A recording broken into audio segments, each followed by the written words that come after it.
Welcome to Master Mind of GK. एक बार फिर से आप लोग का स्वागत है मास्टर माइंड ऑफ जीके में। फ्रेंड्स, बिहार उत्पाद पुलिस की परीक्षा है जो 27 फरवरी को कल ली जाएगी। फ्रेंड्स, तो आपके लिए ये मास्टर वीडियो है। इसमें टोटल 318 चुनिंदा प्रश्नों का संग्रह है जो एग्जाम में बार बार रिपीट होता है। इससे पूरी संभावना है कि आपको बहुत सारे प्रश्न आपको एग्जाम में देखने को मिलेगा, तो पूरा वीडियो जरूर देखिएगा। इसका PDF टेलीग्राम चैनल पर मिल जाएगा। टेलीग्राम चैनल जो भी स्टूडेंट नहीं ज्वाइन किया है, इस वीडियो के नीचे डिस्क्रिप्शन में लिंक है, उसको जरूर ज्वाइन कर लीजिएगा फ्रेंड्स। ठीक है, कि कुछ भी स्टडी मटेरियल रहेगा एक्स्ट्रा आएगा फ्रेंड्स, तो उसी पे मैं प्रोवाइड कराऊंगा। तो चलिए वीडियो को शुरू करते हैं। फ्रेंड्स, रिक्वेस्ट है कि चैनल को सब्सक्राइब नहीं किया तो चैनल को सब्सक्राइब कर बेल आइकन को दबा दे ताकि महत्वपूर्ण वीडियो का नोटिफिकेशन समय से मिलता रहे। फास्ट करेंगे फ्रेंड्स, क्योंकि लंबी वीडियो हो सकती है। 318 प्रश्न एक ही वीडियो में कवर करना है और ध्यानपूर्वक देखते चलिए फ्रेंड्स, सभी इंपॉर्टेंट है। ठीक है, कार्बोहाइड्रेट मानव शरीर में किस रूप में संग्रहित होता है? एक ग्लाइकोजेन के रूप में संग्रहित होता है। ठीक है, रिवीजन करते चलिएगा। दूसरा नंबर सवाल है, मानव शरीर का वह अंग जो ग्लाइकोजन के रूप में कार्बोहाइड्रेट का भंडारण करता है। ठीक है, तो क्या हो जाएगा आपका? यकृत हो जाएगा। तीसरा नंबर सवाल है, प्रतिरक्षा विज्ञान के जनक किसे कहा जाता है? तो इसे एडवर्ड जेन्नर को प्रतिरक्षा विज्ञान का जनक कहा जाता है। रुधिर वर्ग का खोज किसने किया था? तो कार्ल लैंडस्टीनर ने किया था। अगला सवाल है फ्रेंड्स आपका, सूक्ष्मजीव विज्ञान का जनक किसे कहा जाता है? तो लुई पास्चर को कहा जाता है। इसमें सभी तरह के प्रश्न आपको मिलेंगे फ्रेंड्स, साइंस, आर्ट्स, इकोनॉमिक्स सभी तरह के प्रश्न मिलेंगे। सूक्ष्म जीव विज्ञान का जनक किसे कहा जाता है? तो लुई पास्चर को सूक्ष्म जीव विज्ञान का जनक कहा जाता है। ऐसे जीव विज्ञान का जनक कहेंगे तो अरस्तु, सभी को पता है फ्रेंड्स, लेकिन सूक्ष्म जीव विज्ञान का कहेगा तो लुई पास्चर इसका करेक्ट आंसर हो जाएगा। छठा नंबर सवाल है, आधुनिक वनस्पति विज्ञान के जनक किसे कहा जाता है? तो कार्ल लिनियस को आधुनिक वनस्पति विज्ञान के जनक कहा जाता है। घास विज्ञान का अध्ययन किसके अंतर्गत किया जाता है फ्रेंड्स? तो एग्रोस्टोलॉजी के अंतर्गत किया जाता है। देखिए, लॉजी सभी क्लियर रखिएगा। पोमोलॉजी के अंतर्गत फलों का अध्ययन किया जाता है फ्रेंड्स। ठीक है, उसी तरह से एग्रोस्टोलॉजी के अंतर्गत घास का अध्ययन किया जाता है। तो जितना भी लॉजी है उसको सबका कॉन्सेप्ट क्लियर रखिएगा, एक से उससे एक प्रश्न पूछा जाएगा। अगला सवाल है, जीव जातियों के नामकरण एवं वर्गीकरण का अध्ययन किसके अंतर्गत किया जाता है फ्रेंड्स? टैक्सोनॉमी के अंतर्गत किया जाता है। ठीक है, जीव जातियों का नामकरण एवं वर्गीकरण का अध्ययन किसके अंतर्गत किया जाता है? तो टैक्सोनॉमी के अंतर्गत किया जाता है। अगला सवाल देखिए, विकासवाद का सिद्धांत किसने प्रतिपादित किया था? बहुत इंपॉर्टेंट सवाल है फ्रेंड्स। ये विकासवाद का सिद्धांत चार्ल्स डार्विन ने किया था, और चार्ल्स डार्विन ने ही द ओरिजिन ऑफ स्पीसीज नामक बुक लिखा था, वो भी आप लोग याद रखिएगा। सभी क्वेश्चन पहले भी पढ़ाया हुआ है फ्रेंड्स, लेकिन इसमें छाट छाट करके मैं दे रहा हूँ फ्रेंड्स। वन लाइनर इसलिए दे रहा हूँ कुछ प्रश्न फ्रेंड्स, क्योंकि जल्दी जल्दी आपको ज़्यादा प्रश्न मैं रिवीजन करा देना चाहता हूँ जो इंपॉर्टेंट है। अगला है फ्रेंड्स कि पृथ्वी पर सबसे पहले किस जीव की उत्पत्ति मानी जाती है? तो नील हरित शैवाल की उत्पत्ति सबसे पहले मानी जाती है। अगला है, जीवाणु में किस प्रकार के राइबोसोम पाए जाते हैं फ्रेंड्स? तो देखिए आपका 70 यानी कि 70S राइबोसोम पाया जाता है। ठीक है, जीवाणु में किस प्रकार का राइबोसोम पाया जाता है? तो आपका इस तरह का राइबोसोम पाया जाता है, याद रखिएगा। अगला है, 5 जगत वर्गीकरण किसने प्रस्तुत किया था? ये बहुत इंपॉर्टेंट हो सकता है पूछा जाए, तो हिक्टेटर ने किया था, हिक्टेटर ने किया था। ठीक है, अगला सवाल को देखिए कि दिनाम पद्धति जीव के नामकरण की पद्धति है, इसका प्रतिपादन किसने किया था? ये भी बहुत इंपॉर्टेंट फ्रेंड्स, दिनाम पद्धति पूछ सकता है, तो कार्ल लिनियस ने किया था। दिनाम पद्धति जीवों के नामकरण की पद्धति का प्रतिपादन कार्ल लिनियस ने किया था। यीस्ट और मशरूम किस प्रकार के जीव हैं फ्रेंड्स? तो ये आपका कवक यानी फफूंद के अंतर्गत आते हैं। ठीक है, याद रखिए, कवक बोले या आपका फफूंद बोले, तो यीस्ट और मशरूम है जो फफूंद के अंतर्गत आते हैं। चट्टानों पर उगने वाले पादप क्या कहलाते हैं फ्रेंड्स? तो उसे लिथोफाइट्स कहा जाता है। ठीक है, हिंदी में उसे क्या कहते हैं? तो शैलोभिद कहते हैं। ठीक है, शैलोभिद कहते हैं। ठीक है, चट्टानों पर उगने वाले पादप को क्या कहलाता है? तो लिथोफाइटस कहलाता है। 16 नंबर सवाल देखिए, लीची के फलों को किस शाखा के अंतर्गत रखा जाता है? तो देखिए, जो लीची का फल है फ्रेंड्स उसको एक बीजी बेरी के अंतर्गत रखा जाता है। अगला सवाल को देखिए, 17 नंबर सवाल आपका है, शुष्क जलवायु में अनुकूलित पेड़ पौधे को क्या कहते हैं? तो देखिए, जो शुष्क जलवायु में अनुकूलित पेड़ पौधे होते हैं उसे क्या कहते हैं? मरुद्भिद या तो जीरोफाइट्स कहते हैं।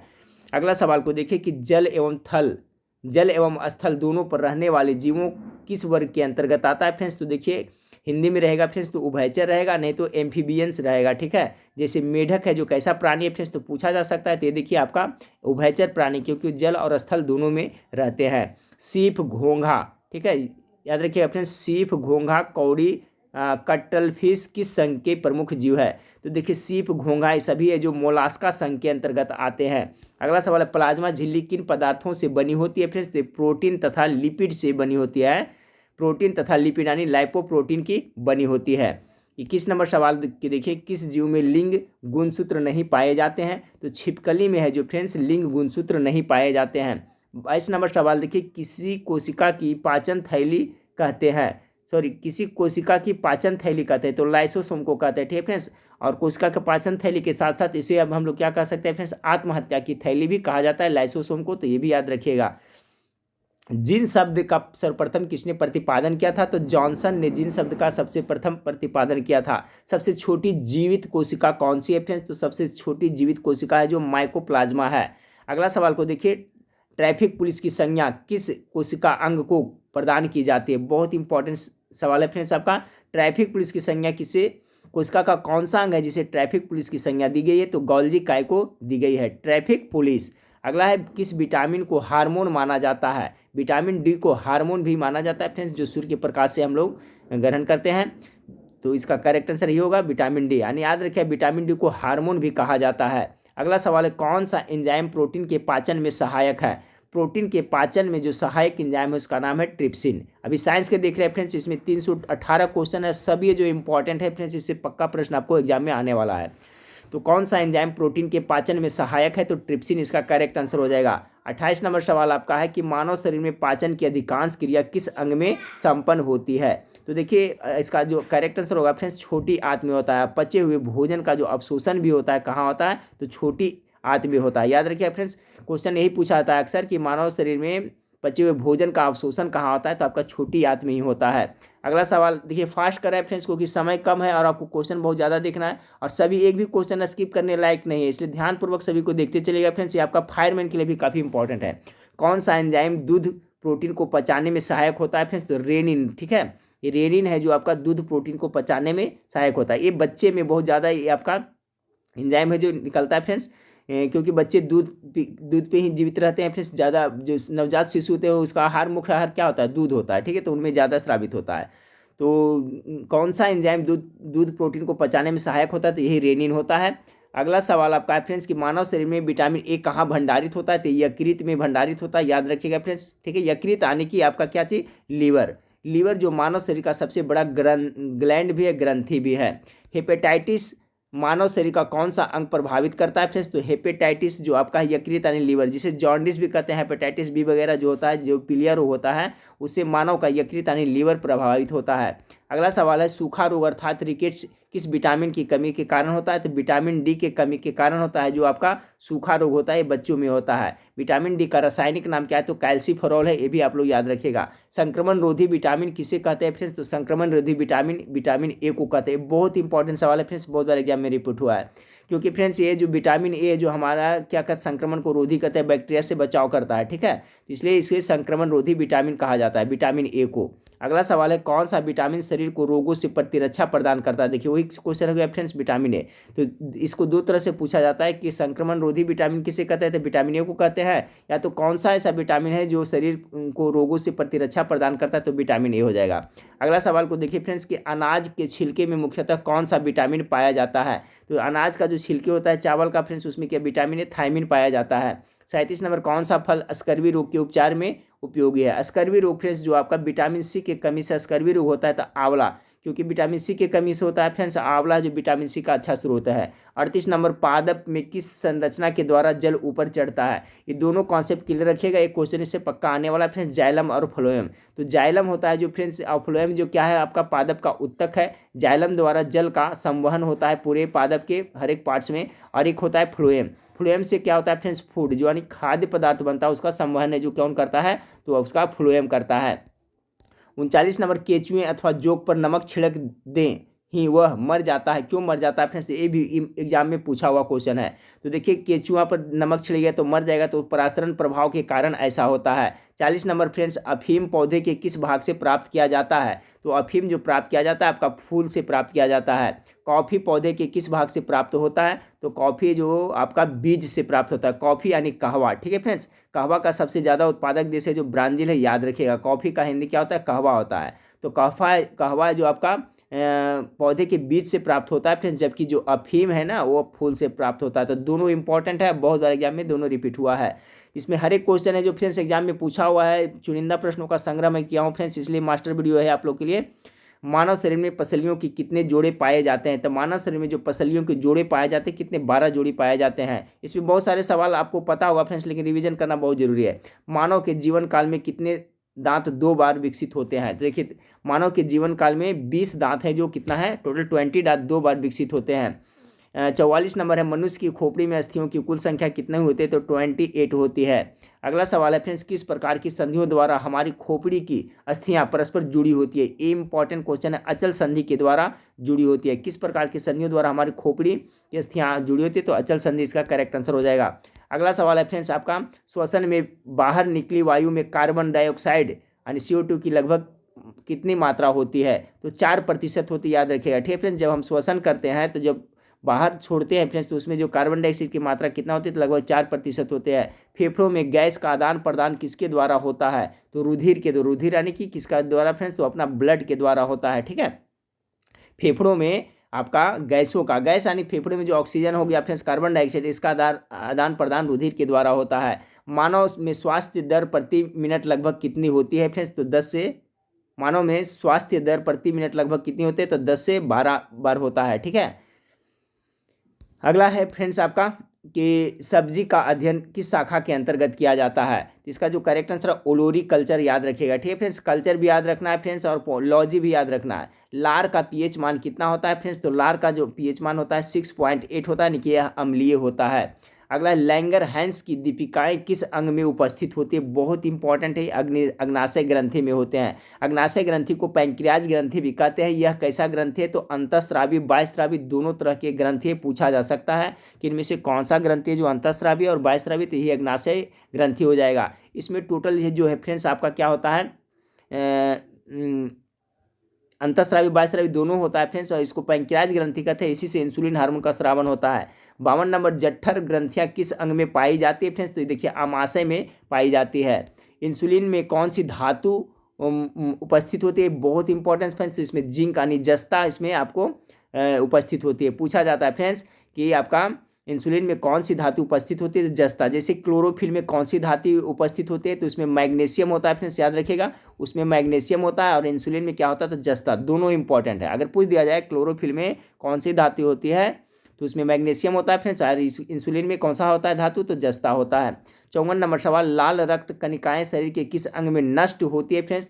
तो इसी को प्लीन यानी स्प्लीन प्लीहा को ही कब्रग्राह कहा जाता है। ठीक है, तो याद रखिएगा, पूछ दिया जाएगा फ्रेंड्स कि RBC का कब्रग्राह किसे कहा जाता है? तो स्प्लीन यानी प्लीहा को कहा जाता है। यहीं पे नष्ट होता है। RBC का निर्माण कहाँ होता है फ्रेंड्स? तो ये आपका बोन मैरो में होता है फ्रेंड्स, अस्थि मज्जा में इसका निर्माण होता है, नष्ट होता है स्प्लीन प्लीहा में होता है। लाल रक्त कणिका का जीवन काल 120 दिन होता है फ्रेंड्स, याद रखिएगा। और WBC का जीवन काल होता है 3 से 4 दिन होता है। अगला फ्रेंड्स, किस हार्मोन के स्राव इस होने से हृदय गति बढ़ जाती है तथा उत्तेजना का अनुभव होता है? तो एंड्रेलिन हार्मोन के स्राव से ऐसा होता है। एस्ट्रोजन किस प्रकार के हार्मोन है? ये हो सकता है आपको पक्का पूछा जाए फ्रेंड्स। एस्ट्रोजन है जो किस प्रकार का है? तो ये मादा हार्मोन है। ये दोनों पूछा जा सकता है। और टेस्टोस्टेरोन है जो किस प्रकार का? तो नर हार्मोन है। ठीक है फ्रेंड्स, मादा मतलब समझ रहे हैं, नर मतलब समझ रहे हैं। मादा यानी फीमेल हो गया फ्रेंड्स, ये हो गया आपका मेल हो गया। तो एस्ट्रोजन है जो आपका मादा हार्मोन है, और टेस्टोस्टेरोन है जो कैसा है? तो नर हार्मोन है। अगला है फ्रेंड्स, गलसुआ रोग किसके कारण होता है? ये गलसुआ रोग होता है वो यानी वायरस यानी विषाणु के कारण होता है। कौन सा टीका नवजात शिशु को जन्म के बाद तुरंत लगाया जाता है? बहुत ज़्यादा इंपॉर्टेंट हो सकता है 100% एक क्वेश्चन पूछ दिया जाए।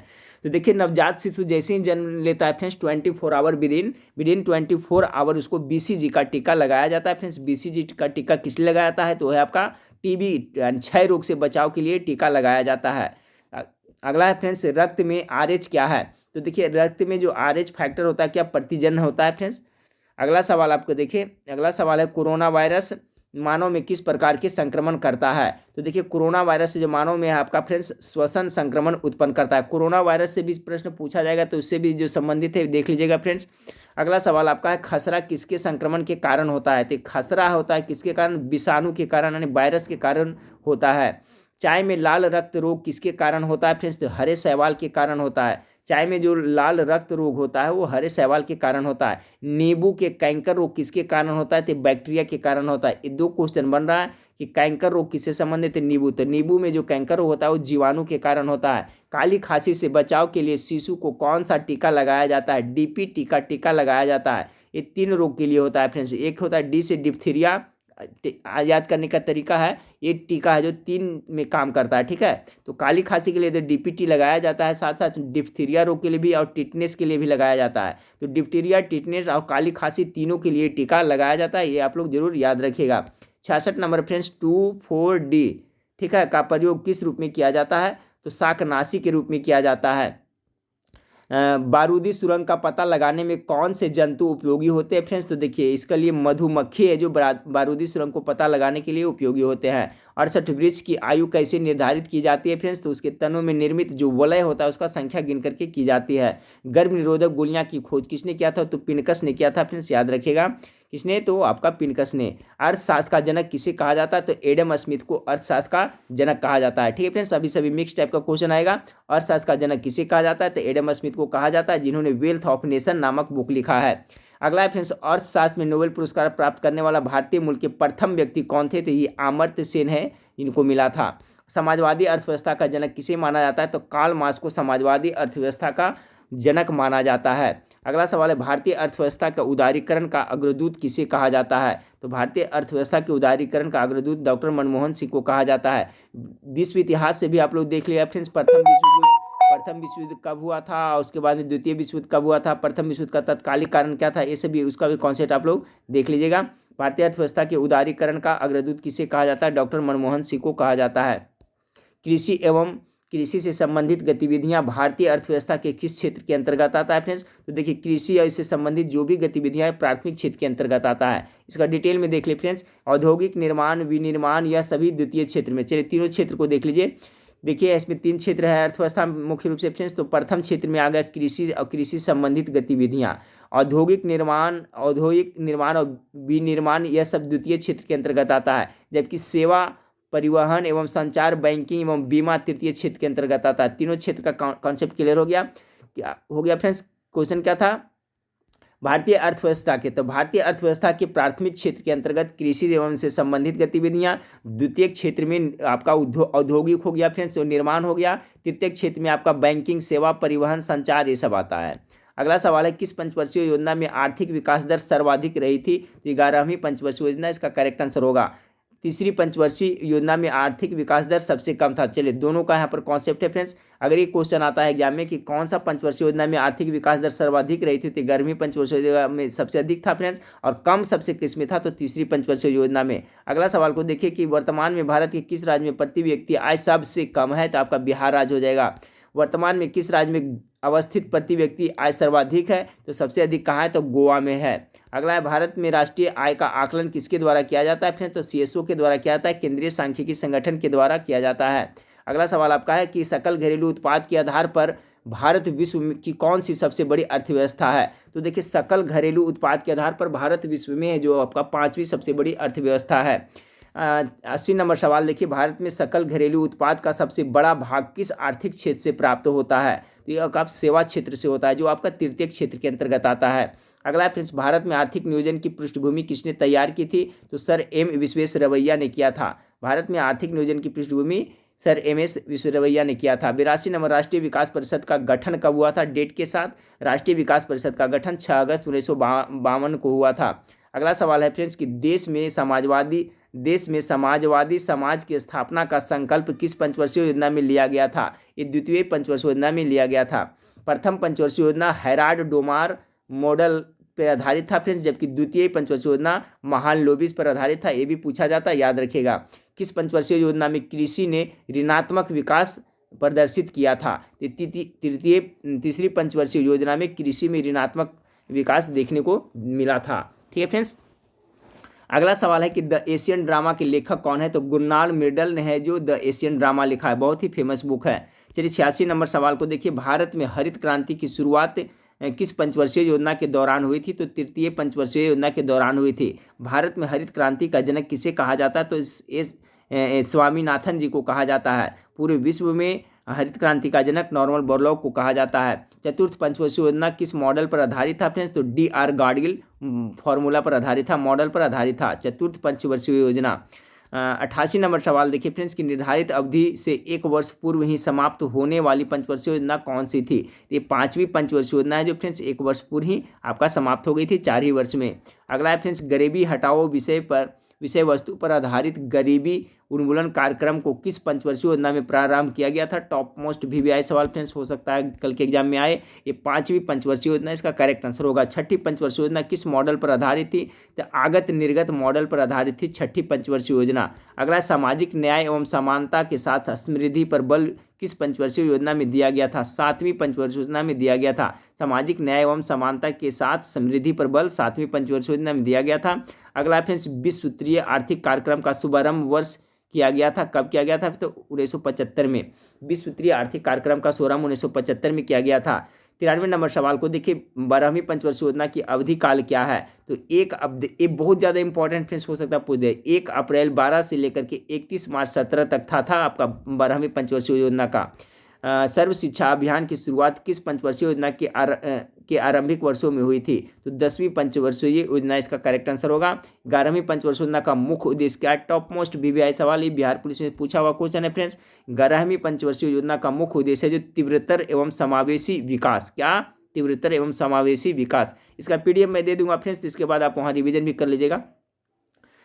12वीं पंचवर्षीय योजना का मुख्य उद्देश्य क्या है, तो देखिए 11वीं की तो हम लोग देख लिए फ्रेंड्स, यहाँ पर क्या था 11वीं में तीव्रतर एवं समावेशी विकास। अब 12वीं में देखिए क्या है कि तीव्रतर, धारणीय एवं अधिक समावेशी विकास। तो कंफ्यूज नहीं होना है। 11वां में रहेगा तो तीव्रतर एवं समावेशी विकास, लेकिन रहेगा तीव्रतर, धारणीय, अधिक समावेशी विकास रहेगा। तो 12वीं पंचवर्षीय योजना का ये मुख्य उद्देश्य है। 97 नंबर सवाल 1982 में नाबार्ड की स्थापना हुआ था, ये भी याद रखिएगा। तथा एग्जिम बैंक की स्थापना किस पंचवर्षीय योजना के अंतर्गत की गई थी, ये सभी जो 6ठी पंचवर्षीय योजना के अंतर्गत की गई थी। 98 नंबर सवाल है भारतीय रिजर्व बैंक के प्रथम गवर्नर कौन थे, तो देखिए भारतीय रिजर्व बैंक के प्रथम गवर्नर कौन थे, तो सर आसवार्न स्मिथ थे, प्रथम थे, लेकिन हो जाएगा ठीक है फ्रेंड्स। वर्तमान में भारतीय रिजर्व बैंक के गवर्नर कौन, तो शशिकांत दास हैं। अगला सवाल को देखिए फ्रेंड्स, अगला सवाल है कि भारतीय रिजर्व बैंक की स्थापना किस वर्ष में हुआ था। ये भारतीय रिजर्व बैंक की स्थापना 1935 ईस्वी में हुआ था। इंद्रधनुष योजना का संबंध किससे है, इंद्रधनुष योजना का संबंध बैंकों के वित्तीय सुधार से, ये भी इंपॉर्टेंट है। 100 क्वेश्चन हम लोग देख लिखे हैं फ्रेंड्स, और सभी क्वेश्चन बहुत इंपॉर्टेंट है। चलिए आगे बढ़ते हैं, टोटल 300 से ऊपर क्वेश्चन देख रहा है इस वीडियो में। भारत का प्रथम निजी बैंक कौन सा था, तो इलाहा बैंक था। याद रखिएगा भारत का प्रथम निजी बैंक कौन था, तो सबसे पहले आपका पहला इलाहाबाद बैंक था। अगला सवाल है भारतीय रिजर्व बैंक का लेखा वर्ष की अवधि क्या है, तो देखिए भारतीय रिजर्व बैंक RBI का लेखा वर्ष का अवधि 1 जुलाई से 30 जून तक है। अब देखिए फ्रेंड्स नोट्स में जो लिखा है ध्यान से पढ़िएगा।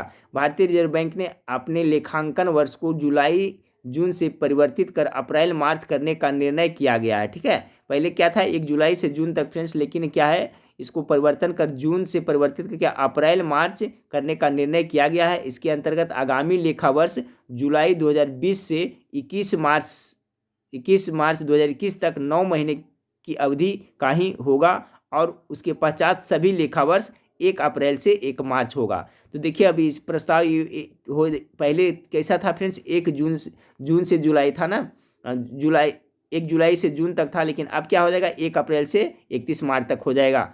चलिए अगला सवाल देखिए, नरसिम्हन समिति का संबंध किससे है, तो नरसिम्हन समिति का संबंध किससे है, तो बैंकिंग संरचना में सुधार से है। अगला फ्रेंड्स किसान क्रेडिट कार्ड किससे संबंधित है, तो किसान क्रेडिट कार्ड है उपयोग एवं निवेश साख से संबंधित है।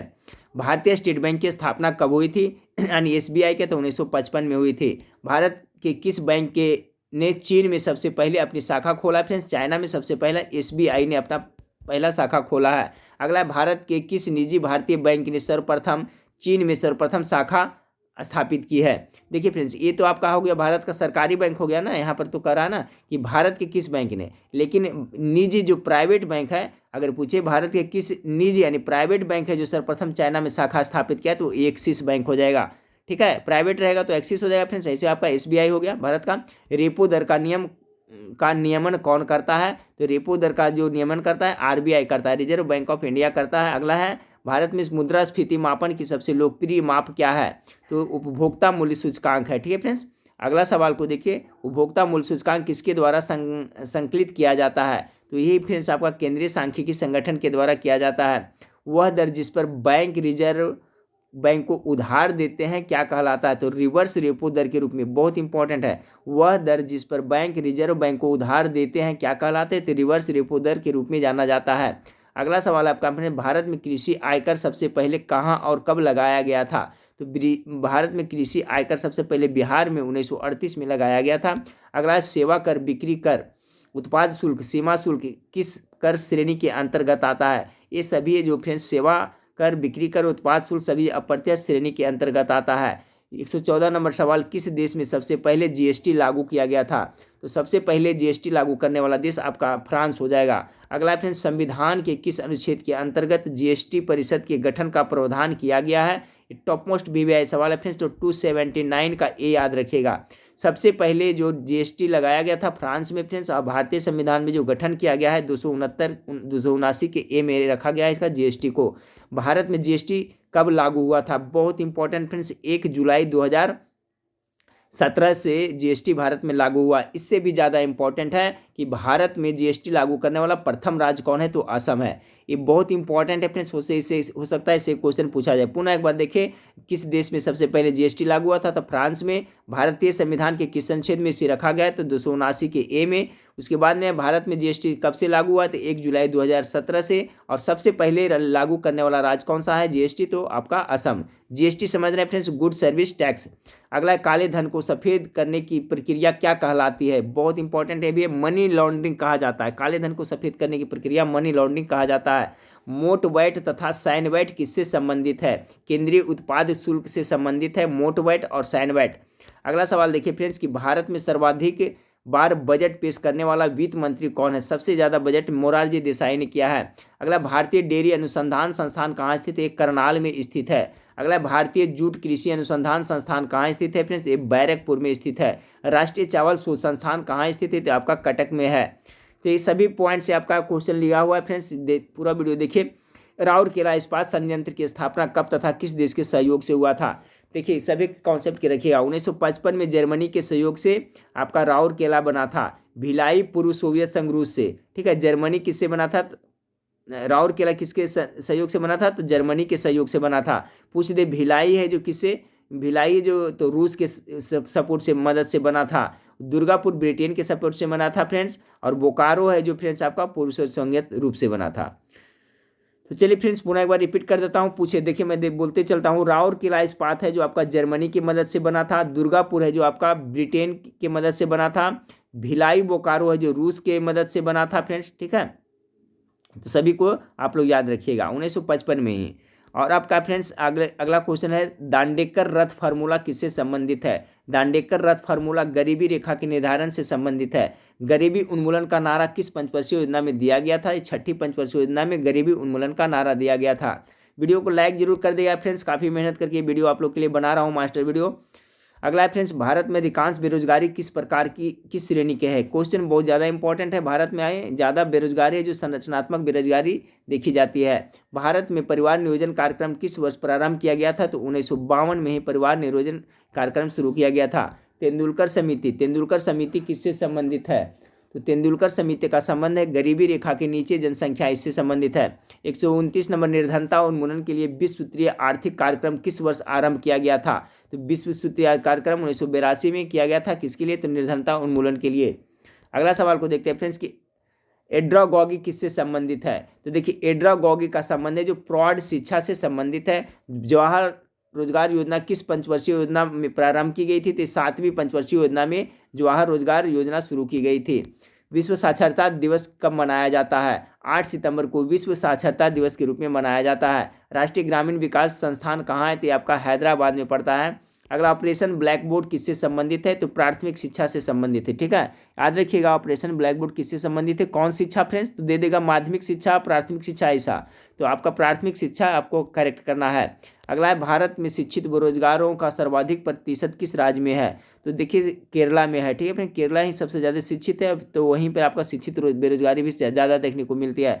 मानव विकास रिपोर्ट कौन प्रकाशित करता है? तो विश्व बैंक इसका करेक्ट आंसर हो जाएगा। अगला फ्रेंड्स, भारत किस वर्ष अंतर्राष्ट्रीय मुद्रा कोष का सदस्य बना था? बहुत ज़्यादा इंपॉर्टेंट। तो 1945 ईस्वी में भारत है जो अंतर्राष्ट्रीय मुद्रा कोष का सदस्य बना था। अगला सवाल है यूनेस्को का मुख्यालय कहाँ है? बहुत इंपॉर्टेंट है, यूनेस्को और यूनिसेफ दोनों को याद रखिएगा। तो यूनेस्को का मुख्यालय फ्रांस पेरिस में हो गया फ्रेंड्स, यूनिसेफ का मुख्यालय न्यूयॉर्क अमेरिका में हो गया। अगला है फ्रेंड्स, भारत विश्व व्यापार संगठन का सदस्य किस वर्ष बना था? तो 1995 ईस्वी में भारत इसका सदस्य बना था। अंतर्राष्ट्रीय मुद्रा कोष का मुख्यालय कहाँ पड़ता है? तो वाशिंगटन डीसी में पड़ता है। और विश्व बैंक का मुख्यालय भी कहाँ पड़ता है? तो वाशिंगटन डीसी में। ये भी आप लोग याद रखिएगा।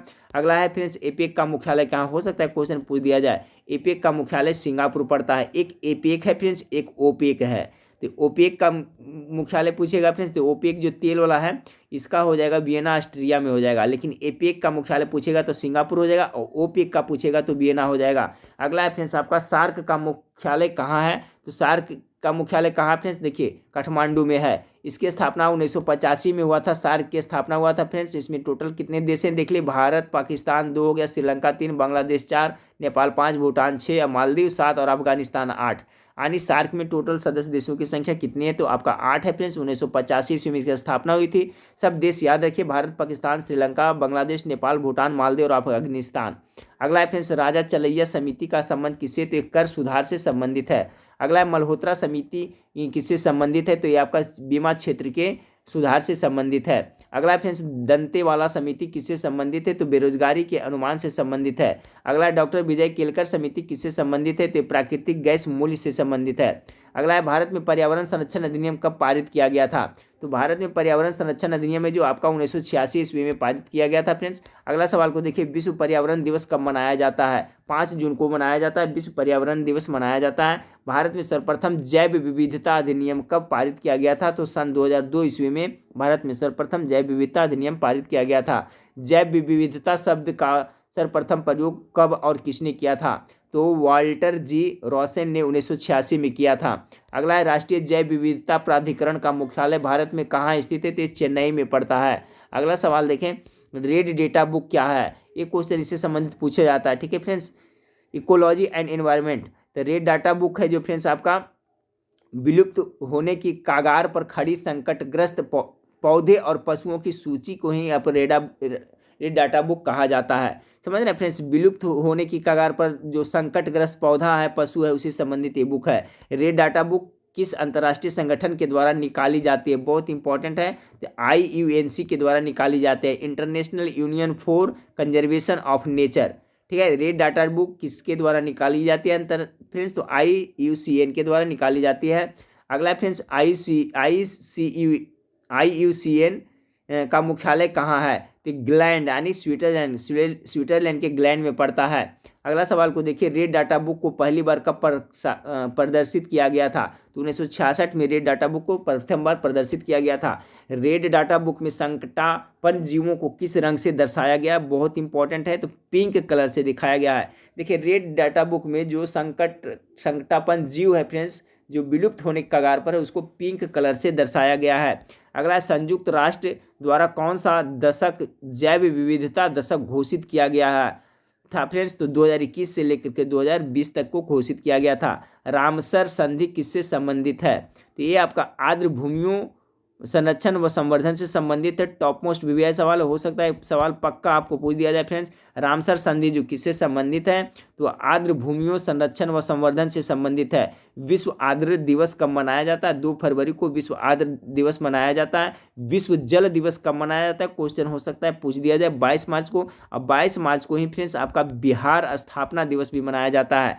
ये हो सकता है ये पूछ दे फ्रेंड्स, विश्व पृथ्वी दिवस कब मनाया जाता है? तो 22 अप्रैल को पृथ्वी दिवस मनाया जाता है। देखिए, इसमें कन्फ्यूजन होता है, याद रखिएगा। देखिए, इसमें मार्च आ रहा है फ्रेंड्स 22 में, इसमें अप्रैल आ रहा है, तो इसमें होता है कन्फ्यूजन होता है, इसमें कभी जल दिवस और पृथ्वी दिवस में। तो देखिए, अप्रैल को याद रखिएगा। अप्रैल में देखिए प आ रहा है ना, प्र आ रहा है, प आ रहा है। आप पृथ्वी भी करते हैं फ्रेंड्स, तो उसमें भी आपका प आ रहा है। तो इससे पकड़ के चलिएगा कि अप्रैल वाले ने प वाला आ रहा है, नहीं पृथ्वी वाला आ रहा है। यानी विश्व पृथ्वी दिवस मनाया जाता है तो 22 अप्रैल को। अब 22 मार्च को कब मनाया जाता है? तो विश्व जल दिवस मनाया जाता है। 22 मार्च को बिहार स्थापना दिवस भी मनाया जाता है, याद रखिएगा।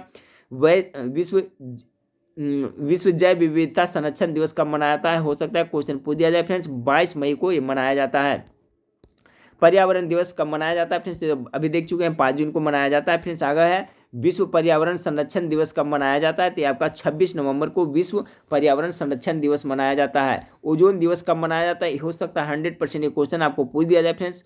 ये 16 सितंबर को ओजोन दिवस मनाया जाता है। विश्व प्रवासी पक्षी दिवस कब मनाया जाता है फ्रेंड्स? तो विश्व प्रवासी पक्षी दिवस 8 मई को मनाया जाता है। अगला है फ्रेंड्स, विश्व वन्य प्राणी दिवस कब मनाया जाता है? तो विश्व वन्य प्राणी दिवस 6 अक्टूबर को मनाया जाता है। अगला है, भारत में विश्व की कितनी प्रतिशत जैव विविधता है? 7 से 8% है जो भारत में विश्व की टोटल जितना है फ्रेंड्स जैव विविधता उसमें से है। तो भारत में विश्व की कितनी प्रतिशत जैव विविधता है? तो 7 से 8% है। राष्ट्रीय प्रवाल भीति अनुसंधान केंद्र कहाँ अवस्थित है? तो पोर्ट ब्लेयर में आपका स्थित है। ठीक है friends.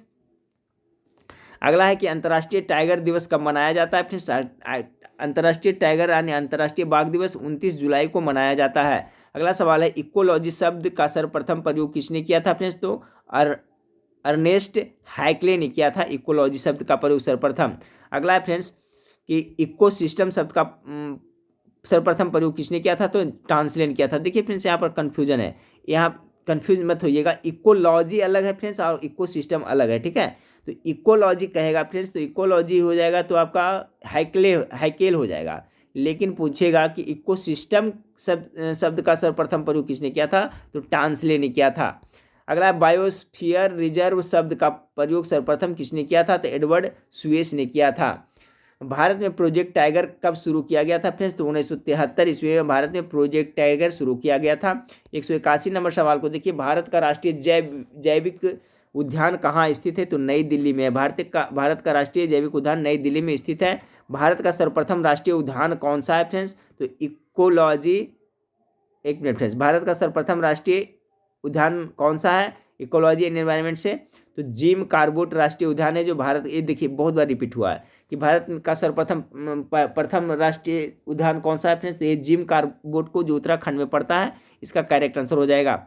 Rajiv Gandhi national park कहाँ अवस्थित है? तो कर्नाटका में पड़ता है। अगला है फ्रेंड्स, नागरहोल राष्ट्रीय पार्क को अन्य किस नाम से जाना जाता है? तो देखिए नागरहोल राष्ट्रीय पार्क को राजीव गांधी नेशनल पार्क भी कहा जाता है।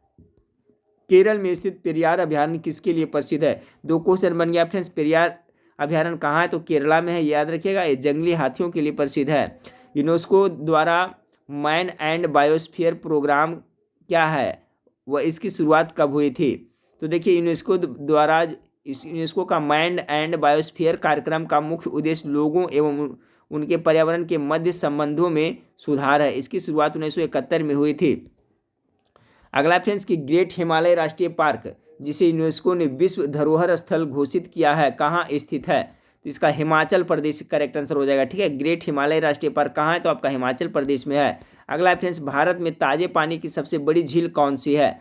तो देखिए इसका जो लोकटक झील, भारत में ताजे पानी की सबसे बड़ी झील है जो मणिपुर में स्थित है। अगला फ्रेंड्स, नंदा देवी जैवमंडल आरक्षित क्षेत्र किस राज्य में स्थित है? नंदा देवी आपका उत्तराखंड में पड़ता है। 190 नंबर सवाल देखिए, शीत मरुस्थल कोल्ड डिजर्ट जैवमंडलीय आरक्षित क्षेत्र किस राज्य में स्थित है? तो आपका हिमाचल प्रदेश में स्थित है। भारत में हाथी परियोजना कब शुरू की गई थी? तो 1992 ईस्वी में भारत में हाथी परियोजना की शुरुआत की गई थी। अगला फ्रेंड्स कि जंगली गद्धों का अभ्यारण्य भारत में कहाँ स्थित है? तो जंगली गद्धों का अभ्यारण्य गुजरात राज्य के कच्छ रण में स्थित है। लगभग 5000 वर्ग किलोमीटर में फैला यह भारत का सबसे बड़ा वन्य जीव अभ्यारण्य है, जिसकी स्थापना 1972 में हुआ था। तो जंगली गद्धों का अभ्यारण्य भारत में कहाँ है? तो आपका गुजरात राज्य में स्थित है। एक सींग वाला गैंडा भारत के किन राज्यों में पाया जाता है फ्रेंड्स? तो पश्चिम बंगाल व असम दोनों जगह ये पाया जाता है। अगला फ्रेंड्स 194 नंबर सवाल आपका, गिर के शेरों को रखे जाने हेतु किस राष्ट्रीय पार्क अभ्यारण्य का चयन किया गया है? तो इसका क्या है? श्योपुर मध्य प्रदेश जिले में पालपुर कुनो नामक वन जीव अभ्यारण्य का चयन एशियाई शेरों की पुनर्प्रविष्ट स्थल के रूप में किया गया है। अगला सवाल को देखिए फ्रेंड्स, रोहिला राष्ट्रीय उद्यान किस राज्य में स्थित है? तो रोहिला राष्ट्रीय उद्यान हिमाचल प्रदेश में स्थित है। मरुस्थलीय राष्ट्रीय उद्यान किसके लिए प्रसिद्ध है? तो राजस्थान में स्थित मरुस्थल राष्ट्रीय उद्यान भारतीय सारंग के लिए, ठीक है, सारंग के लिए प्रसिद्ध है। मरुस्थलीय राष्ट्रीय उद्यान सारंग के लिए प्रसिद्ध है। कहाँ पड़ता है? तो आपका राजस्थान में। 197 नंबर सवाल देखिए, भारत के किस राज्य में सर्वाधिक जनसंख्या में वन्य जीव अभ्यारण्य है? तो देखा जाए फ्रेंड्स तो भारत में सबसे ज़्यादा जो वन्य जीव अभ्यारण्य मध्य प्रदेश में है। सबसे ज़्यादा वन भी है जो आपका एमपी में ही पाया जाता है। कौन सा राज्य साइबेरियन सारस के लिए आदर्श प्राकृतिक निवास है? कौन सा राज्य है फ्रेंड्स? ये आपका राजस्थान इसका करेक्ट आंसर होगा। भारत में स्थित कौन सा नेशनल पार्क विश्व का एकमात्र फ्लोटिंग नेशनल पार्क है? तो मणिपुर में स्थित केइबुल ला लाज लाजमाओ नेशनल पार्क विश्व का एकमात्र फ्लोटिंग नेशनल पार्क है भारत के लिए, ठीक है फ्रेंड्स। चलिए अगला सवाल बहुत इंपॉर्टेंट है कि अयोध्या राम मंदिर का फैसला कब हुआ था? ये क्वेश्चन 100% मेरे को लग रहा है फ्रेंड्स कि पूछ दिया जाएगा। अयोध्या का जो अब सुप्रीम कोर्ट से फैसला आया था तो कब आया था? ऑप्शन वाला क्वेश्चन है फ्रेंड्स, आप देखिए यहाँ से, तो यहाँ पर सब दिया हुआ है, इसको याद करते चलिएगा। तो इसका हो जाएगा फ्रेंड्स 9 नवंबर 2019 को अयोध्या राम मंदिर का फैसला आया था। कब आया था फ्रेंड्स? तो 9 नवंबर, याद रखिएगा सभी, 9 नवंबर 2019 को। ये सवाल मुझे पूरा डाउट है कि 100% आने वाला है कल फ्रेंड्स, तो याद रखिएगा अयोध्या मंदिर का फैसला कब हुआ था? तो 9 नवंबर 2019 में। अगला सवाल देखिए फ्रेंड्स, अगला है गणतंत्र दिवस 2021 के मुख्य अतिथि कौन थे? तो इसके जो मुख्य अतिथि किनको बनाया गया था? बोरिस जॉनसन को बनाया गया था फ्रेंड्स। ऑप्शन नंबर 20 का करेक्ट आंसर हो जाएगा। वर्तमान में भारत के विदेश मंत्री कौन है? तो एस जयशंकर आपका इसका करेक्ट आंसर हो जाएगा फ्रेंड्स, ऑप्शन नंबर बी हो जाएगा। अगला सवाल को देखिए कि कोविड-19 सभ्यता का संकट और समाधान पुस्तक के लेखक कौन है? ये भी इंपॉर्टेंट है। कोविड-19 सभ्यता का संकट और समाधान पुस्तक के लेखक है कौन है फ्रेंड्स? इसका जो करेक्ट आंसर हो जाएगा फ्रेंड्स, ऑप्शन नंबर सी हो जाएगा। कैलाश सत्यार्थी के द्वारा लिखा गया है। कौन सा बुक? कोविड-19 सभ्यता का संकट और समाधान। अगला सवाल है फ्रेंड्स, फीफा क्लब विश्व कप 2021 की मेजबानी कौन सा देश करेगा? तो ये कर चुका है फ्रेंड्स आपका 2204 का करेक्ट आंसर जापान ने किया फ्रेंड्स, ऑप्शन नंबर सी इसका करेक्ट आंसर हो जाएगा। अगला सवाल आपका है, किस देश ने अपने सभी नागरिकों को फ्री कोरोना वैक्सीन देने की घोषणा की है? तो आपका 2205 का जो करेक्ट आंसर हो जाएगा फ्रेंड्स आपका ऑस्ट्रेलिया इसका करेक्ट आंसर हो जाएगा। चलिए अगला सवाल को देखते हैं फ्रेंड्स कि संसद का नया भवन किस परियोजना के तहत बन रहा है? तो इसका जो करेक्ट आंसर होगा option number C Central Vista परियोजना के तहत बन रहा है। अगला सवाल को देखिए, कोविड-19 टीकाकरण शुरू करने वाला पहला देश कौन बना था? तो रसिया इसका करेक्ट आंसर हो जाएगा फ्रेंड्स, सबसे पहले रसिया से हुआ। अगला सवाल को देखिए, रविन्द्रनाथ टैगोर साहित्य पुरस्कार 2020 के विजेता कौन है? तो सवाल नंबर 20 का जो करेक्ट आंसर हो जाएगा फ्रेंड्स ऑप्शन नंबर बी हो जाएगा, राजकमल झा इसका करेक्ट आंसर हो जाएगा। ठीक है, correct answer option number B हो जाएगा। सवाल नंबर 9 को देखिए, दादा साहेब फाल्के पुरस्कार आइकन अवार्ड 2020 के विजेता कौन है? तो करेक्ट आंसर सी हो जाएगा फ्रेंड्स, अनंगसा विश्वास ने जीता है। अगला सवाल आपका है फ्रेंड्स, गणतंत्र दिवस 2020 के मुख्य अतिथि कौन थे फ्रेंड्स? तो आपका जेयर बोल्सोनारो थे। देखिए, गणतंत्र दिवस 2020 के मुख्य थे ब्राजील के राष्ट्रपति जेयर बोल्सोनारो थे। अगला सवाल को देखिए, अगला सवाल आपका है फ्रेंड्स कि हमारा घर हमारा विद्यालय अभियान किस राज्य ने शुरू किया है? ये मध्य प्रदेश के द्वारा शुरू किया गया, ऑप्शन नंबर डी इसका करेक्ट आंसर हो जाएगा। चलिए अगला सवाल है, बिहार के उप मुख्यमंत्री कौन है? 2021 में अभी भी हुई है फ्रेंड्स आपका ए और बी दोनों हो जाएगा, तारा किशोर प्रसाद और रेणु देवी जो दोनों है जो बिहार के उप मुख्यमंत्री हैं। अगला फ्रेंड्स, झारखंड का स्थापना दिवस कब मनाया जाता है? एक क्वेश्चन भी आप लोग से पूछा था, तो 15 नवंबर इसका करेक्ट आंसर हो जाएगा, याद रखिएगा 15 नवंबर 2000 ईस्वी में बिहार से अलग झारखंड राज्य बना था 15 नवंबर। अगला सवाल को देखते हैं फ्रेंड्स कि नई प्रोत्साहन योजना किस मंत्रालय ने शुरू की है? तो नई प्रोत्साहन जो शुरू किया खेल मंत्रालय ने फ्रेंड्स, इसका correct answer option number A B हो जाएगा। 215 का देखिए, विश्व का पहला 6G सैटेलाइट किस देश ने लॉन्च किया है फ्रेंड्स? तो इसका जो करेक्ट आंसर हो जाएगा आपका चाइना हो जाएगा। ठीक है, याद रखिएगा विश्व का पहला 6G सैटेलाइट चाइना ने लॉन्च किया है। हाँ फ्रेंड्स, तो सवाल नंबर 216 देखिए, सवाल नंबर 216, दुनिया का सबसे बड़ा ऊर्जा पार्क कहाँ स्थापित हो रहा है? इसका जो करेक्ट आंसर हो जाएगा friends option number B Bharat हो जाएगा। ठीक है, दुनिया का सबसे बड़ा ऊर्जा पार्क कहाँ स्थापित हो रहा है? तो आपका भारत इसका करेक्ट आंसर हो जाएगा। अगला सवाल है फ्रेंड्स कि ओला दुनिया का सबसे बड़ा स्कूटर कारखाना कहाँ स्थापित कर रहा है? तो भारत का जो किस राज्य में कर रहा है फ्रेंड्स? तमिलनाडु राज्य में आपका स्थापित कर रहा है, इसलिए ऑप्शन नंबर बी इसका करेक्ट आंसर हो जाएगा। अगला सवाल को देखिए, स्वाधीनता सड़क भारत और किस देश के बीच शुरू की जाएगी? ये बहुत इंपॉर्टेंट है फ्रेंड्स, ये आप भारत और आप बांग्लादेश के बीच में स्वाधीनता सड़क शुरू की जाएगी, तो ऑप्शन नंबर बी इसका करेक्ट आंसर हो जाएगा। चलिए अगला सवाल को देखते हैं। 219 नंबर सवाल आपका है फ्रेंड्स कि विश्व की तीसरी सबसे अधिक बोली जाने वाली भाषा कौन बनी है, तो हिंदी आपका बन गई। ऑप्शन नंबर बी इसका करेक्ट आंसर हो जाएगा। अगला फ्रेंड्स, मेरा कोविड सेंटर ऐप किस राज्य ने लॉन्च किया है, तो ये आपका उत्तर प्रदेश ने किया। ऑप्शन नंबर सी इसका करेक्ट आंसर हो जाएगा। अगला सवाल आपका फ्रेंड्स कि one nation one ration card कितने राज्यों में लागू है, तो ये भी टोटल 9 राज्यों में लागू है friends one nation one ration card. अगला करेक्ट आंसर आपका ऑप्शन नंबर सी हो जाएगा। अगला सवाल देखिए, रामायण क्रूज सेवा किस नदी पर शुरू की जाएगी, तो 224 का जो करेक्ट आंसर हो जाएगा friends option number C Saryu नदी पर ये शुरू की जाएगी। अगला सवाल को देखिए, भारत का पहला टायर पार्क किस राज्य में स्थापित किया जा रहा है, तो पश्चिम बंगाल में स्थापित किया जा रहा है। Correct answer option number C हो जाएगा।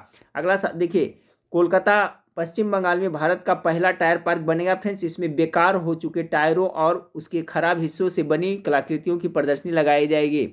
अगला सवाल आपका है फ्रेंड्स कि राफेल की पहली भारतीय महिला पायलट कौन बनी है, तो ये आपका शिवांगी सिंह है जो राफेल की पहली भारतीय महिला पायलट बन गई फ्रेंड्स। राफेल जो आपका कहाँ किस देश से मंगाया गया था फ्रेंड्स, विमान आप लोग को पता होगा फ्रेंड्स, राफेल फ्रांस से मंगाया हुआ विमान है। इसका जो पहला भारतीय महिला पायलट है जो हो जाएगा आपका शिवांगी सिंह हो जाएगा। अगला सवाल है कि नारकोटिक्स कंट्रोल ब्यूरो के प्रमुख कौन है, तो इसका जो करेक्ट आंसर होगा फ्रेंड्स राकेश अस्थाना है जो इनके अभी प्रमुख हैं। अगला सवाल को देखते हैं, डिजिटल इंडिया अवार्ड 2020 का विजेता राज्य कौन बना है, तो इसका जो करेक्ट आंसर हो जाएगा फ्रेंड्स आपका बिहार इसका करेक्ट आंसर हो जाएगा। बहुत इंपॉर्टेंट है, डिजिटल इंडिया अवार्ड 2020 का विजेता कौन बना था, तो आपका बिहार बना है। अगला सवाल को देखिए, बांग्लादेश के वर्तमान प्रधानमंत्री कौन है, तो शेख हसीना फ्रेंड्स इसका करेक्ट आंसर हो जाएगा ऑप्शन नंबर बी। किसानों से गोबर खरीदने वाला पहला राज्य कौन बन गया फ्रेंड्स, इसका correct answer option number C हो जाएगा छत्तीसगढ़। किसानों से गोबर खरीदने वाला पहला राज्य कौन बना है, तो आपका छत्तीसगढ़ इसका करेक्ट आंसर हो जाएगा। अगला सवाल देखिए, नवीन रोजगार छतरी योजना किस राज्य ने शुरू किया है फ्रेंड्स, इसका जो करेक्ट आंसर हो जाएगा आपका यूपी हो जाएगा, उत्तर प्रदेश। नवीन रोजगार छतरी योजना किसने शुरू किया है, तो उत्तर प्रदेश इसका करेक्ट आंसर हो जाएगा।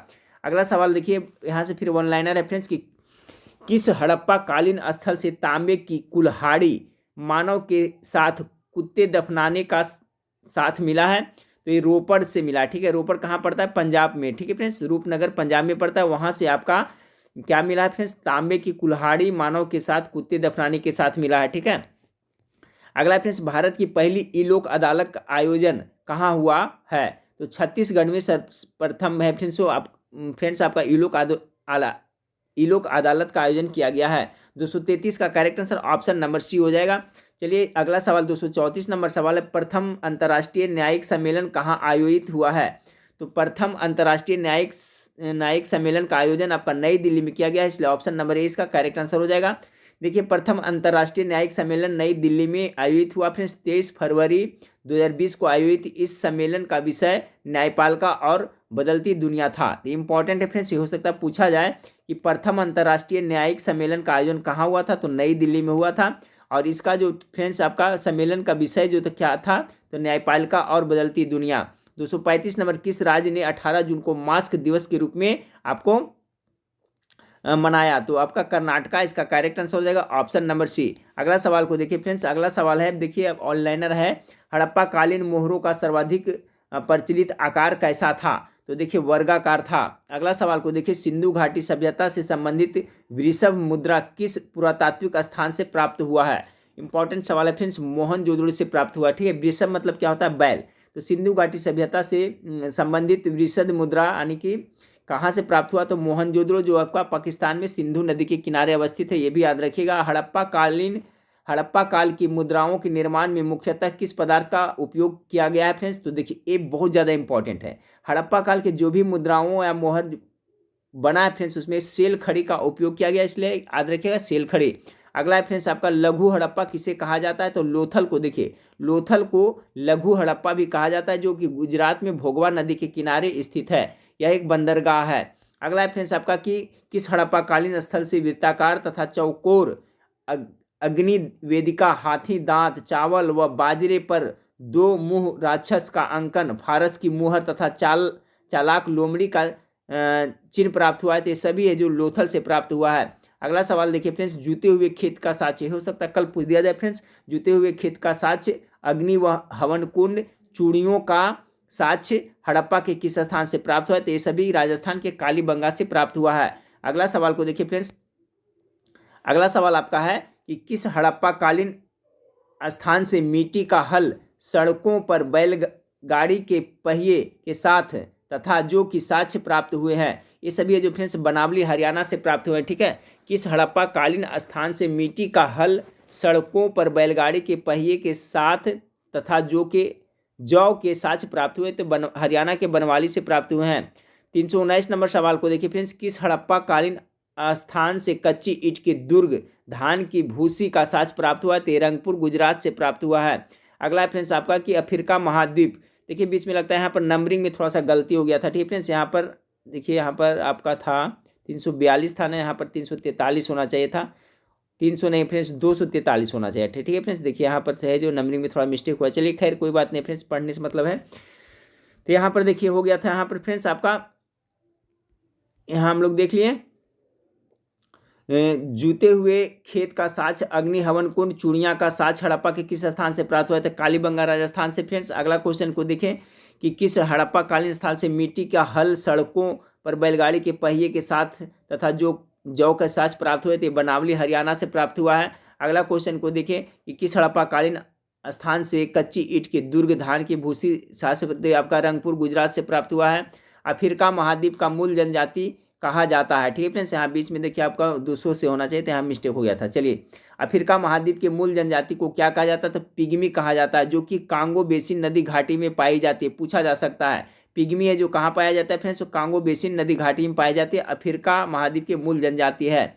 अगला देखिए क्वेश्चन पक्का पूछा जा सकता है फ्रेंड्स कि बुशमैन जनजाति कहाँ निवास करते हैं, तो अफ्रीका के कालाहारी मरुस्थल में बुशमैन जनजाति है जो निवास करते हैं। एस्किमो जनजाति, ये भी हो सकता है पूछ दिया जाए, एस्किमो जनजाति का निवास कहाँ है, तो टुंड्रा प्रदेश में है। ठीक है, उत्तरी कनाडा, ग्रीनलैंड, अलास्का तथा पूर्वी साइबेरिया में एस्किमो जनजाति द्वारा शीतकाल में बर्फ से बनाए जाने वाले गुंबदकार मकान को क्या कहते हैं, इग्लू कहा जाता है, ये भी याद रखिएगा। ठीक है, तो एस्किमो जनजाति जो टुंड्रा प्रदेश में निवास करते हैं, जो बर्फ का घर बनाते हैं, उसे क्या कहते हैं, तो इग्लू कहा जाता है फ्रेंड्स। ठीक है, अगला है फ्रेंड्स एनू जनजाति कहाँ पाए जाते हैं, एनू जनजाति जो जापान की जनजाति है, कहाँ पाए जाते हैं, जापान में पाए जाते हैं। अगला फ्रेंड्स अफ्रीका के केन्या, उत्तरी तंजानिया में पाई जाने वाली जनजाति क्या है, इसका करेक्ट आंसर होगा मसाई जनजाति, वहाँ पाए जाते हैं। अगला सवाल है माओरी जनजाति मुख्य रूप से कहाँ पाए जाते हैं, तो न्यूजीलैंड में माओरी जनजाति पाए जाते हैं। खिरगिज जनजाति कहाँ पाया जाता है फ्रेंड्स, तो मध्य एशिया के स्टेपी क्षेत्र में पाए जाते हैं। भारत में टोडा जनजाति कहाँ निवास करते हैं, तो दक्षिण भारत में नीलगिरी की पहाड़ी में टोडा जनजाति निवास करते हैं। अगला है फ्रेंड्स आपका ये हान जनजाति मुख्य रूप से कहाँ के मूल निवासी है, तो 251 का करेक्ट आंसर होगा फ्रेंड्स चीन के मूल निवासी है। वैदिक काल से महत्व, अब देखिए यहाँ से वैदिक काल से महत्वपूर्ण प्रश्न यहाँ पर दिया हुआ है फ्रेंड्स। ठीक है, यहाँ पर लाइन नीचे होना चाहिए। तो ये क्वेश्चन क्या था फ्रेंड्स आपका, हान जनजाति मुख्य रूप से कहाँ के मूल निवासी थे फ्रेंड्स, तो ये आपका चीन के मूल निवासी थे।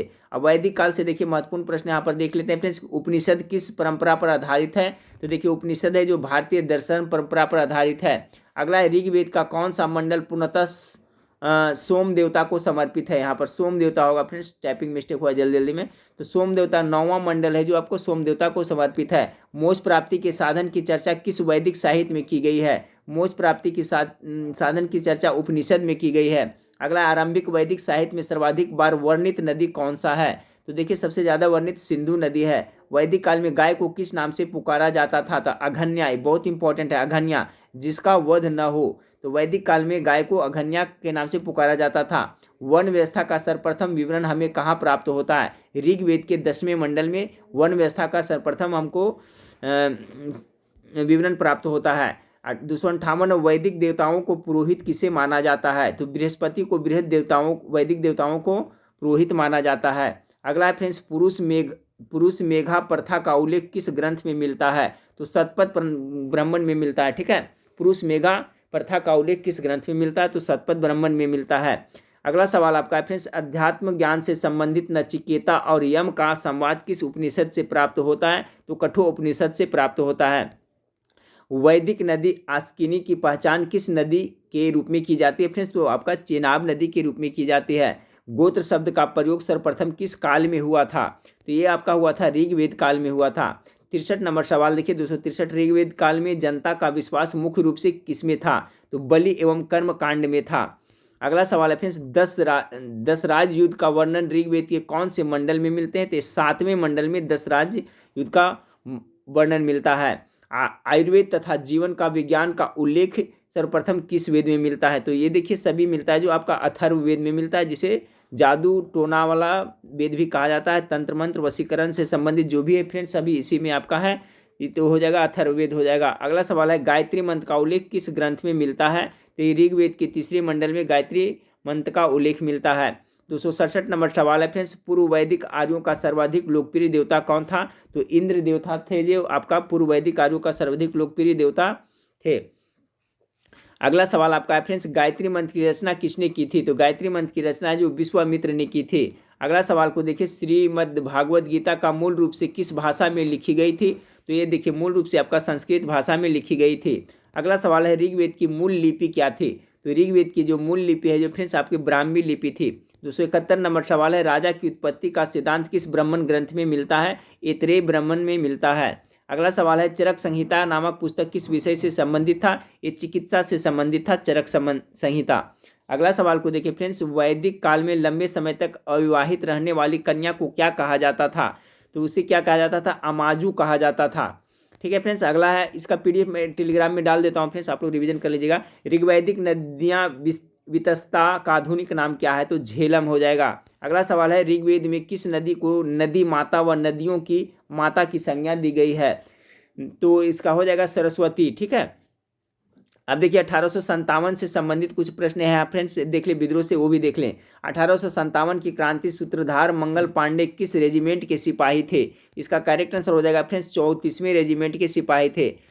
वर्ष 1857 की स्वाधीनता संग्राम का प्रतीक क्या था? कमल और रोटी, या कमल या चपाती भी इसको कह सकते हैं। अगला है आपका फ्रेंड्स कि असम में 1857 की क्रांति के नेता कौन थे? तो दीवान मनीराम दत्त थे।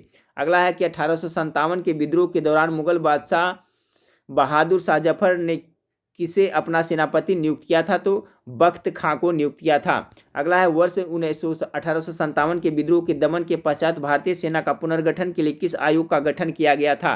तो ये आयोग था पील आयोग। ठीक है फ्रेंड्स, पील आयोग जो 1857 के विद्रोह से संबंधित है, याद रखिएगा। 282 नंबर, 1857 ईस्वी के विद्रोह में कौन सा शायर अंग्रेजों का आलोचक था? तो मिर्जा गालिब इसका करेक्ट आंसर हो जाएगा। अगला फ्रेंड्स आपका 1857 के विद्रोह के समय भारत के गवर्नर जनरल कौन था? तो लॉर्ड कैनिंग के शासन काल में आपका 1857 का विद्रोह हुआ था। अगला फ्रेंड्स 1857 की क्रांति सर्वप्रथम कहाँ से प्रारंभ हुई थी? तो ये आपका 10 मई 1857 मेरठ से हुई थी। अगला सवाल है, 1857 की क्रांति के समय ब्रिटिश के प्रधानमंत्री कौन थे? तो उस समय पामरस्टन थे। अगला सवाल देखिए, 1857 के विद्रोह में भाग लेने वाले सर्वाधिक सैनिक किस राज्य क्षेत्र से? बहुत इंपॉर्टेंट है। तो जो 1857 का सिपाही विद्रोह हुआ था उसमें सबसे ज़्यादा जो भाग लिया था फ्रेंड्स अवध राज्य से, अवध से इसका करेक्ट आंसर हो जाएगा। अगला 1857 के विद्रोह में कौन कहाँ से नेतृत्व किया था? फ्रेंड्स देखिए यहाँ पर लिखा हुआ है, सभी याद कर लीजिए। लखनऊ से बेगम हजरत महल ने किया था। ठीक है फ्रेंड्स, झांसी से रानी लक्ष्मीबाई ने किया था। तात्या टोपे कानपुर से, नाना साहेब तात्या टोपे, देखिए यहाँ पर फ्रेंड्स यहाँ पर थोड़ा सा देख लीजिए, कह रहा है कि लखनऊ से किसने किया था? तो बेगम हजरत महल। झांसी से किसने? रानी लक्ष्मीबाई। तात्या टोपे कानपुर से।